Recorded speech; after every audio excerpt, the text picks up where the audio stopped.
Car manufacturers are always very keen to tell us how groundbreaking their new cars are, but the truth is, very few really are.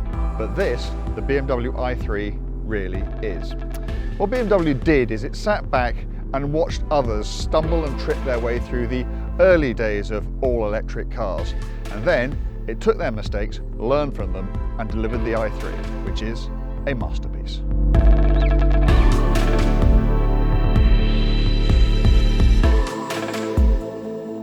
It is no exaggeration at all to call this car a revolution, even by the standards of modern electric cars.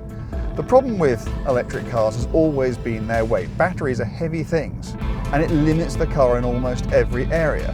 But BMW, because it decided to make this car primarily out of carbon fibre, the same material they make Formula One cars from, have got around that issue. This is in fact the lightest BMW they make, and it pays dividends absolutely everywhere. The most obvious place is in the rate at which it consumes its energy. Because it's light, it requires less energy to get from one place to the other, so the car will go further on a single charge. Up to 180 miles, BMW claims, for this all-electric version.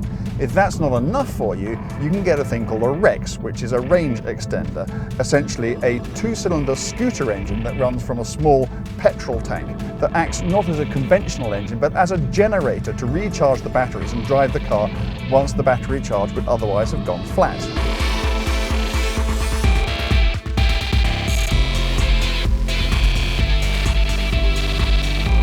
But BMW have been cleverer even than that. They have figured out that whatever else this car must be, it must be a BMW first and foremost. And once more, that lightweight comes into play. Because it's light, it's also quick, remarkably quick. I mean, far quicker than any other compact electric car you'd ever come across, and indeed far more fun to drive too. It does drive like a proper BMW, which, given that it is all electric, is a fairly astonishing fact. If this i3 has any kind of problem at all, it is that I would argue at least is actually a bit too good. It was intended for commuters living out of town, driving into town, but it's so much better than that.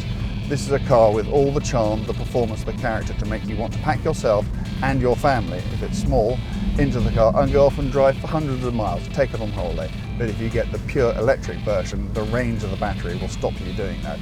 But with the range extender, it's a perfectly viable everyday car. In short, this is the first electric car that I can think of that you would buy for reasons other than the fact that it is electric.